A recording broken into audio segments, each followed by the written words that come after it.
कुछ न कर पाओ तो ये 2-3 चीज़ें हैं, अगर आप करना शुरू कर दें, मेरा दावा है कि 10 से 15 दिन में आपके जीवन में परिणाम आ जाएगा। दावा है।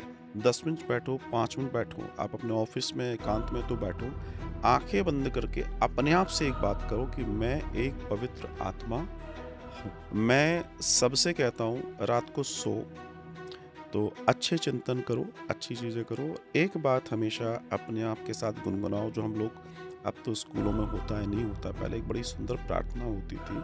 आत्मा के बीच में सिर्फ़ एक डिस्टेंस है, उसको पूरा कीजिए जैसे परम अणु और अणु। मैं उसे एक ही बात कहूँगा, अपने आत्मबल को बढ़ाएँ, अपने बल को बढ़ाएँ।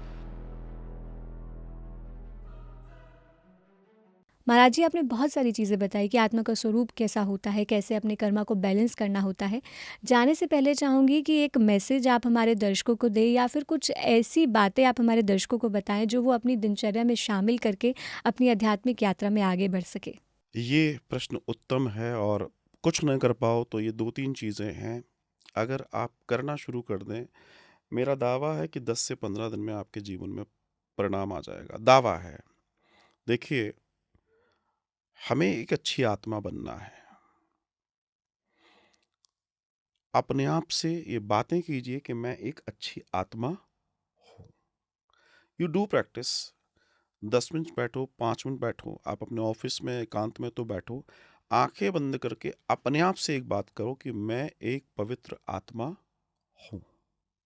क्या बोलेंगे? मैं एक पवित्र आत्मा हूँ।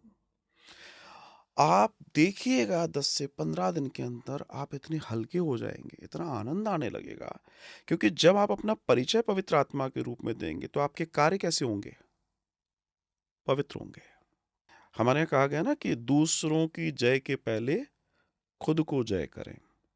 अगर आप ये करेंगे, सरल हो जाओ, सहज हो जाओ, दयावान हो जाओ, ईमानदार हो जाओ, अपने आप के प्रति ईमानदार रहो, अपनी ड्यूटी के प्रति ईमानदार रहो। ध्यान रखना, तुम कहीं भी बेईमानी करोगे, दुनिया से छुप सकती है, उसके अकाउंट में नहीं छुप सकती और तुमसे नहीं छुप सकती। जब मैं ये कह रहा हूँ कि तुम अपने आप से ये बात करो कि तुम एक पवित्र आत्मा हो, ये मंत्र अगर तुमने ले लिया, तो कुछ समय के बाद तुम स्वयं फ़ील करोगे तुम पवित्र हो। तो जब तुम पवित्र हो, तो अपवित्र कैसे कर पाओगे? तुम्हारे मानस में, अंतर्मन में, सबकॉन्शियस माइंड में जब ये बैठ जाएगा कि तुम पवित्र हो, तो तुम बदला हुआ महसूस, दुनिया देखेगी तुम्हारे अंदर बदलाव, तुम्हारा तेज बढ़ जाएगा, तुम्हारी चीज़ें अपने आप, और फिर तुम्हारी आत्मा इतनी बली हो जाएगी कि तुम विचार से चीज़ों को, तुम यहाँ बैठे कोई व्यक्ति नहीं होगा यहाँ, तुम बस विचार करना कि तुम्हें पानी चाहिए, कोई लेकर आ जाएगा। क्योंकि आत्मा बली हो गई ना, आत्मबल बढ़ गया।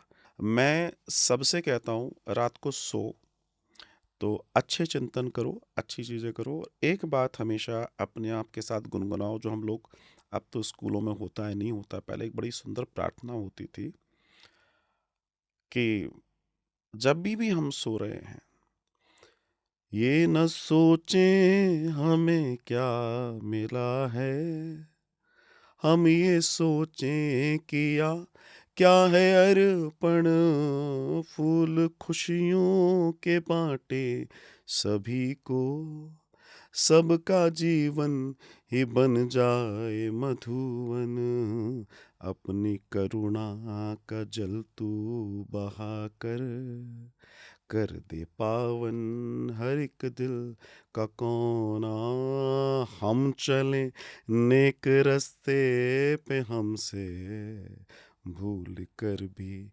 कोई भूल हो ना। इतनी शक्ति हमें देना दाता।